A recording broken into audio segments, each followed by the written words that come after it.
The Narcissist and Marriage.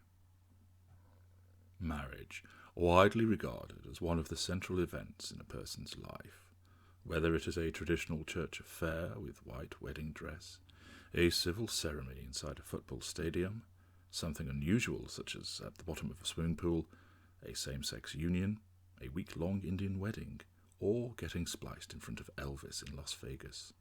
Marriage remains a celebration. It is the idea that two people want to spend the rest of their days together, the concept that this other person is so important to you that you wish to pledge your fidelity, allegiance, and your entire self to your significant other before whichever personal god you worship. Notwithstanding the different ways that weddings occur, it remains a joyous occasion, and one which many people aspire to, with differing ideas of how the day will look and feel. People seek a happy, long, and fulfilling marriage. Sometimes that does not work out. Sometimes it does. Our kind are no strangers to marriage. Indeed, of these people who marry more than once, our kind are probably well represented. One might be forgiven for thinking that our kind are particular devotees of the concept of marriage, and in some respects that is correct, but it is not for reasons people would expect.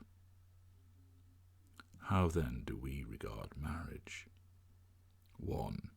It is a brilliant device for future faking. Those who are love devotees, which includes empathic people, want to marry. They consider the act of union with the person that they love to be hugely significant and a true marker of intent and desire. Our kind utilize the significance that is attributed to marriage as the means by which we can continue to draw people to us, and also keep them bound to us, even if we have not married them. The promise of marriage at some future point is a definite ace to play, to prevent an appliance from drifting away.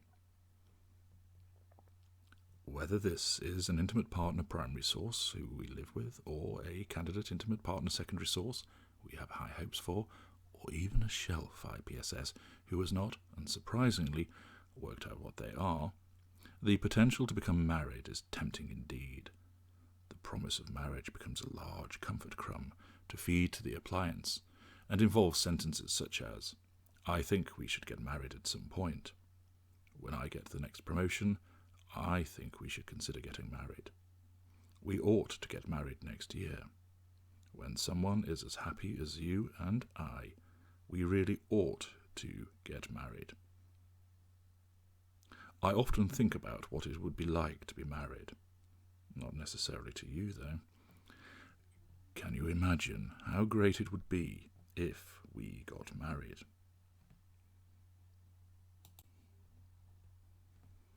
There is no proposal of marriage, no definite confirmation that this should take place, but rather a vague and amorphous intention, which can easily be put back when we choose, so we can keep using this as a tempting morsel to keep you interested. It does not just have to be about stating an intention to get married, but will include A. Looking at engagement rings but never buying one, B. Considering suitable wedding venues but never booking anything, C. Discussing honeymoons but not booking anything, D. Mentioning it to family and friends, E. Drawing up potential guest lists but never doing anything with them, F. Considering where to have the wedding list, G. Considering what items to have on the wedding list, H. Discussing colours for outfits, flowers, a theme and so forth, but making no concrete decisions.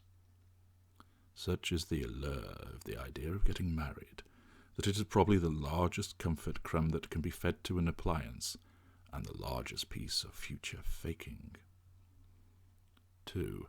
Marriage is extremely effective at binding an intimate partner primary source to us. We want to ensure that that person is ours, owned by us, and therefore by becoming engaged and getting married within a short time of meeting this person, we secure the individual and bind them to us through the institution of marriage. The appliance is made to feel ultra special by us proposing to them and then marrying them. 3. It reinforces the concept of love, which appeals to the empathic love devotee. As the song goes, love and marriage go together like a horse and carriage. Love, and all of its binding abilities, supportive elements, and fueling connotations, go hand in hand with marriage, and therefore getting married is seen as a supreme act of love. Accordingly, marriage is always going to prove an excellent move with regards to ensnaring a choice empathic victim. 4. The facade. Being married tells the world that we can attract somebody, that somebody loves us, that we are desirable. It suggests stability and reliability, and as such is a useful device for bolstering the facade, so we are regarded as respectable and honourable. As Alec Baldwin stated in the film The Departed, marriage is an important part of getting ahead. It lets people know you're not a homo.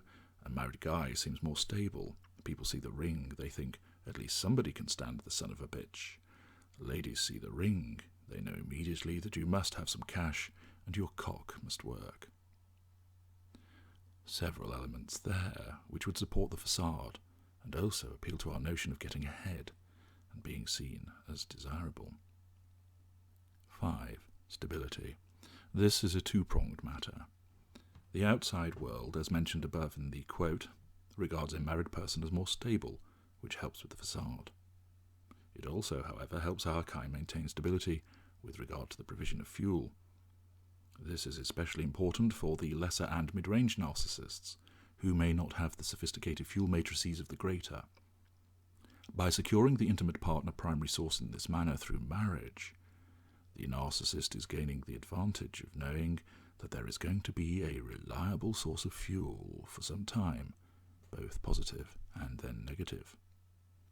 6. Religion.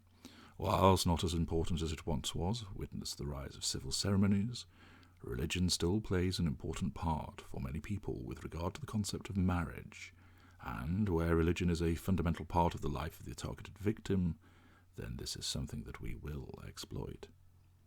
Adhering to the religious significance of marriage enables us to use it to not only draw a victim to us, but also to bind them to us as well. 7. The preparation. Most weddings require considerable preparation. The wedding venue, a reception venue, what food will be served, whether there is a theme, stag and hen parties, guest lists, what will be worn, where people will sit, the wedding list, the wedding vehicles, the entertainment, and so on and so forth.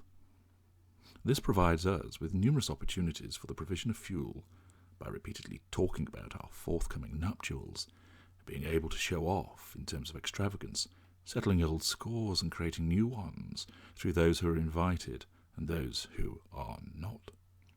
There are a myriad of possibilities to use this occasion to our advantage when engaging in the preparation. Indeed, the different opportunities for gaining fuel merit an article in itself with regard to the run-up to and the preparation for a wedding. 8. The wedding day. This is one huge fuel fest. So many adoring appliances, jealous appliances, love-lorn and emotional.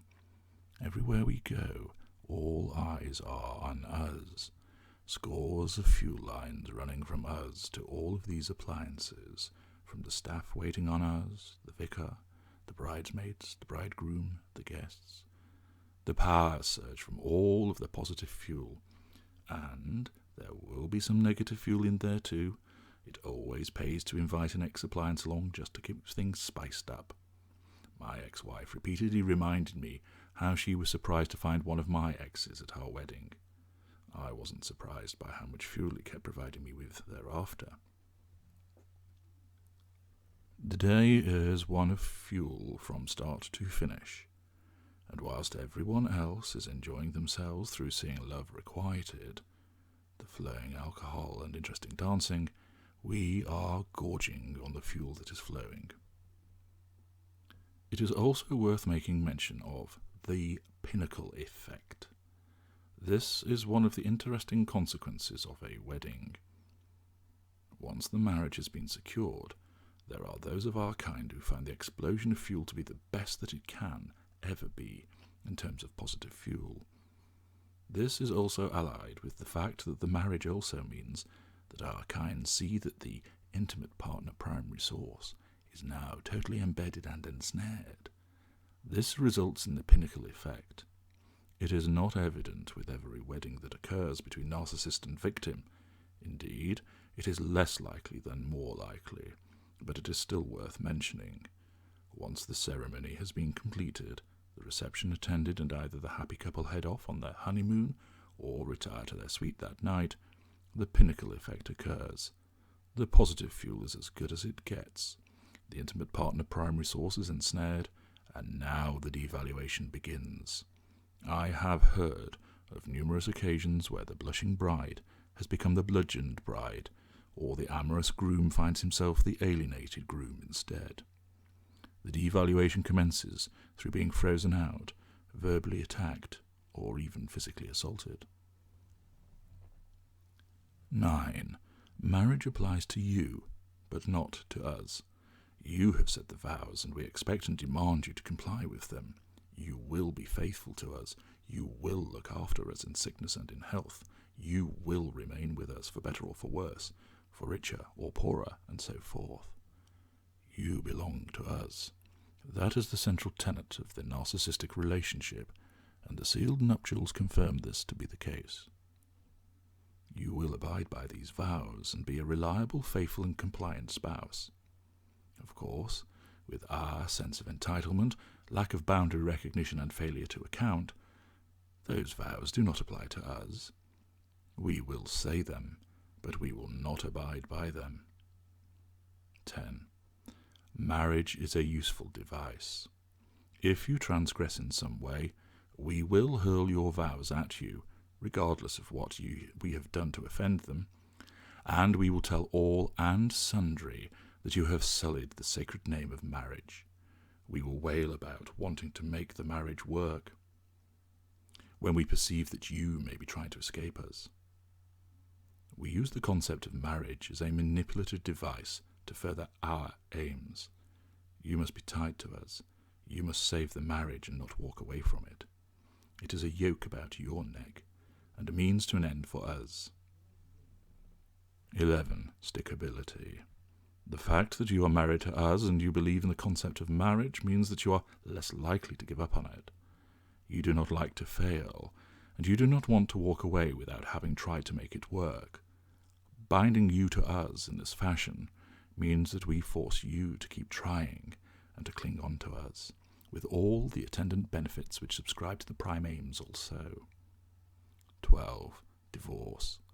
If we marry you, and we decide, or you have the audacity to try to escape, then it follows that divorce must take place.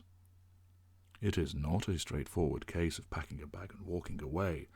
The fact that marriage requires a divorce if you seek to escape it provides us with further opportunities to draw fuel, bolster the facade, and either hoover you back in, or make your life a misery by pillaring you through the divorce proceedings. It is rare to find a narcissist who has not been married, and with some of our kind, the marriages will number 2 or more, and why not? The institution of marriage is ripe for exploitation to further our narcissistic agenda. Little wonder we are so ready to say, "I do." If only you knew this beforehand, so you could have said, "I do not."